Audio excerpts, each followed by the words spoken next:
Welcome back into the GSMC Sports Podcast. We just finished up talking about the idea of Bronny entering the NBA draft and transfer portal. And now, on the note of the NBA, we're going to be getting into some of the games from last night. The one that I want to start with is the one between the Miami Heat and Philadelphia 76ers, where two teams here sitting as the 7 and 8 seeds in the Eastern Conference, both trying to make a little bit of a push here towards the end of the season, trying to escape the play-in threshold. As things currently stand, Indiana holds the 6th seed currently. And as I briefly check here, Indy's got a half-game lead on the Heat, a 1-game lead on the 76ers, so it is still in the realm of possibility through these last handful of games that they could work their way out. And really, I want to talk about, well, we're going to get into Joel Embiid in his second game back, but as far as this game in particular, very back and forth throughout. Sixers came out hot, but the Heat just kept it in reach for the entire game, and they went on a 13-0 run from the end of the third quarter into the early fourth, where they took the lead. And then from there, sort of the big picture issue with the Heat is their offense can just get so stagnant. They went from 8:19 left in the fourth quarter until there were 45 seconds left in the game to hit a field goal. It came off of a very tough shot as well of Terry Rozier hitting a step back fading three. So offense was just not easy for Miami in this game. And runs like this are why I do still refuse to believe the narrative that the Heat are better without Tyler Hero. I know that his stock has been all over the place since coming into the league, but he is at the bare minimum somebody who can create a shot for himself. And that's just something that the Heat are missing, as their offense has been really struggling, especially as of late. And, you know, the Heat yesterday closed out this game with the likes of Haywood Highsmith and Caleb Martin down the stretch, who are both two very solid players. Not that I want to get on their case necessarily, especially because as a Celtics fan, especially with Caleb Martin, I know that I know of the damage that he can do, but just not players that are really going to initiate offense whatsoever. And it's very reliant on Terry Rozier, who has been playing very well as of late too. Somebody that definitely can be scary in the playoffs. It also comes down to the conversation around Jimmy Butler, where obviously we know playoff Jimmy, you know, when he comes alive, he puts on his superhero cape and he takes over. But are we sure that Jimmy Butler is still at that same level of athleticism? And I say this, and I know that it could very easily come back to hurt me, that, you know, this could be held over me. But ultimately with Jimmy here, we've seen he's 34 years old now, and he's been playing pretty much less and less games over the year. And you know what? He doesn't care about the regular season. He never has, which, I mean, to some degree, all power to him, because he shows up in the postseason. But in order to pull off these types of upsets that it took from last season at least, he's going to need to hit a level that we haven't seen from him in just about a year now. And I just feel like it is sort of a big ask to put it all on him. Now, like I mentioned, Tyler Hero maybe adds a level of dynamicism to their offense. Is dynamicism a word? Whatever, though. But he adds an element to their game that they currently don't have. A lot of the times when their offense was really getting going during this game against Philly, it came off of big-time defensive plays. It was during the second quarter, I believe, where they were throwing some full-court pressure, causing the Sixers to turn the ball over, and they were getting themselves a bunch of easy looks in this game. But I thought it was a real concern for the Heat, who, again, year after year, they're sort of this sleeper team. Still definitely possible, but there are some real concerns that are sticking out with the Heat as things currently stand. But on the Sixers side of this, I was very impressed with the stretch that Philly played without Joel Embiid in the fourth quarter. He was checked out from 7:30 to 3:30, just about. And Philly was down 6 when he left the game. By the time he came back, they were up by 1. And it was in large part due to Tyrese Maxey, of course, who was tremendous in this game, scored 37 points, came just 1 rebound shy of a triple-double. But Kelly Oubre has also been playing some really good minutes for Philly lately on both ends of the floor, and I just talked about him the other day as well. Sometimes he's this irrational confidence guy that goes the no, yes shots, where he's fearless, and I feel like Nick Nurse has really taken a liking to him. Last night he played 41 minutes in the game, tied with Tyrese Maxey for the most by any 76er. And it was really impressive, I thought, the way that Philly was able to hold themselves together. When Embiid checked out around that 7:30 mark, he was at 29 minutes. That was the same number of minutes he played in his first game, when the 76ers had him return against the Oklahoma City Thunder earlier this week. But they end up bringing him back, and he wasn't ultimately, the number one impact guy. It was a lot of Tyrese Maxey down the stretch. But again, I think that that's almost more of a positive for Philly than anything if you look at it from a certain angle, that the 76ers are, they looked so terrible, obviously, in those months where Embiid was out. And he's still a big deal, even when he's not doing the scoring. His presence alone is a difference maker for this Philadelphia team.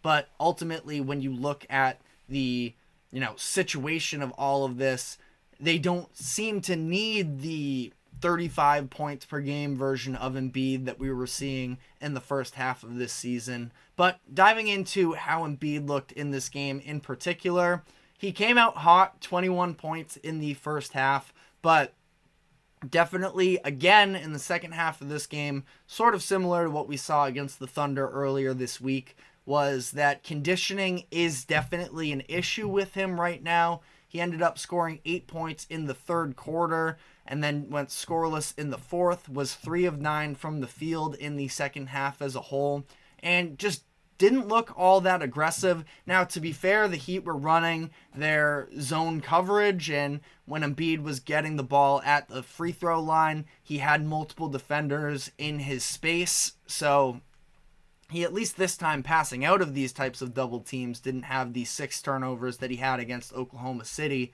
And also, to his credit, Bam Adebayo is a very tough defender to try and work through, and it seemed like Embiid just didn't really have any interest in pushing it from that perspective. But he's very clearly still working himself into shape here. Like I talked about the other day, it's obviously better for the 76ers if they can steal that 6th seed and avoid the play-in tournament. But the number one thing for him here is just making sure that he's as healthy as possible headed into these playoffs, and having him push himself to the limits in a regular season game that, yes, again, obviously nice to have this type of a win, but it is not the end-all be-all for their season. And I'm just curious whether or not we're going to be able to see the full version of him. They have 5 games left in the season. How much is going to change from now to then?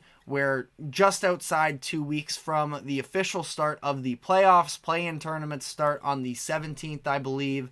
So I'm going to need to see a lot of improvement necessarily if they want to compete with Boston or Milwaukee. Again, not that I think that either of those teams are unbeatable, especially the Bucks, and the 76ers can be a tough matchup, but it's just going to be very interesting to see what version of Embiid we get down the stretch of the season.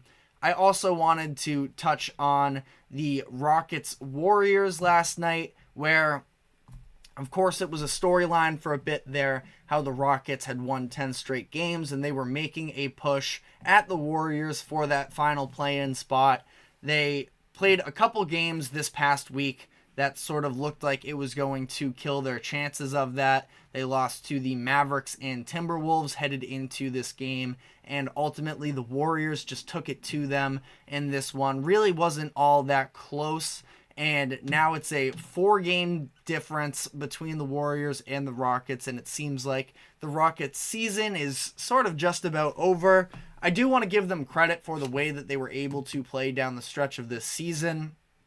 Very impressive, and there's a lot to build on there, but the youth is absolutely a big-time thing with them. You look at their away record this season, 9-28. That's just not good enough to be a postseason team. And if they had even made the play-in tournament, they were going to have to go into the likes of possibly in LA. And it just didn't seem like they were necessarily in a good position regardless. But that being said, this season wasn't supposed to be their year making the playoffs, and they took a lot of strides in the right direction, really correcting their defense under their new head coach, Ime Udoka. So good for them on that. Elsewhere in the league last night, I guess I would also just sort of point to the Nuggets-Clippers game that took place late last night. It was a primetime game on TNT. There was no Kawhi, no Jamal Murray. So no Kawhi, I guess it sort of takes away from the point I'm about to make, but this was a little bit looking like a get-right game where it's a shorthanded Nuggets team. We've seen how different that they've looked without Jamal Murray in this recent stretch. I believe he missed his 7th straight game possibly last night, dealing with an injury. But again, I feel like it's more precautionary than anything. But James Harden had been going through a big-time slump headed into this game, and the Clippers do win it. Ends up being a close one. They win 102-100. This was a really weird game. Now, on the Harden note, he got himself going in the second quarter, showed some flashes of promise there, but still finished the night just 6 of 23 from the field, 2 of 13 from 3.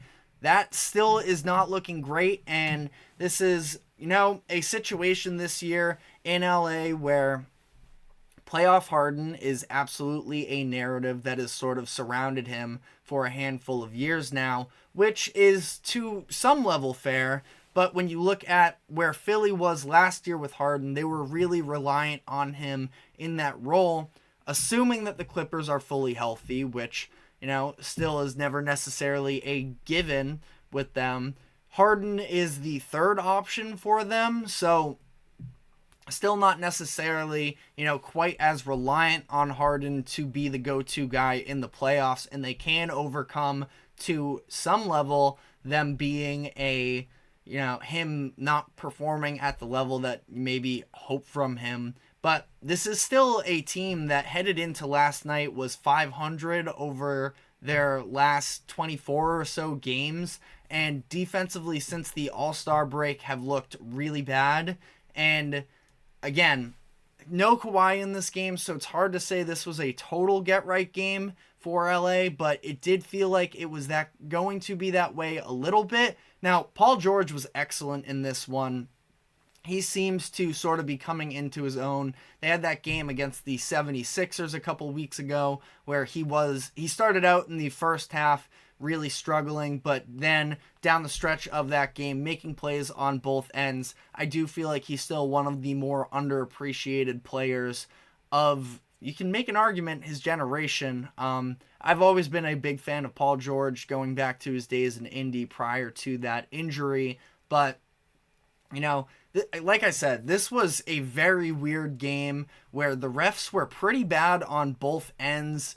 Mike Malone ended up getting tossed because of some of the officiating that had him with a hot head, and it was clear that they were missing both Malone and Jamal Murray at the end, where the Nuggets got a stop on defense with about 8 seconds left, and they clearly had very little idea what they were doing. Peyton Watson grabbed the rebound. He started just dribbling the ball up the court and slowly dribbling the ball up the court, then passed it to Jokic. Their assistant, Adelman, I believe his name is, he ends up calling a timeout, but they burn 3 seconds there because of the fact that they dribbled the ball up the court the way that they did. They couldn't get the ball advanced to the half court, and ultimately Jokic had to just chuck up a ridiculous shot, which, granted, we've seen him make some crazy shots in the past, but just not a good look whatsoever. But again, for the Nuggets, doesn't really matter. It was just clear they were missing their head coach and their star ball handler, but not a super convincing game from LA still. And again, I know I keep saying it, no Kawhi makes a difference here, but was just hoping to see a higher level of performance, I think. Specifically, you got to look at that Harden situation and be at least a little bit concerned about it. But that is all we have time for on this subject. We're going to be taking our final break, and when we come back on the other end, going to be sort of giving some final details here on the Stephon Diggs deal, as that was one of the biggest headlines of the week, of course, and we have some details that have come out over the past 24 hours. So stick with us, and we will be right back.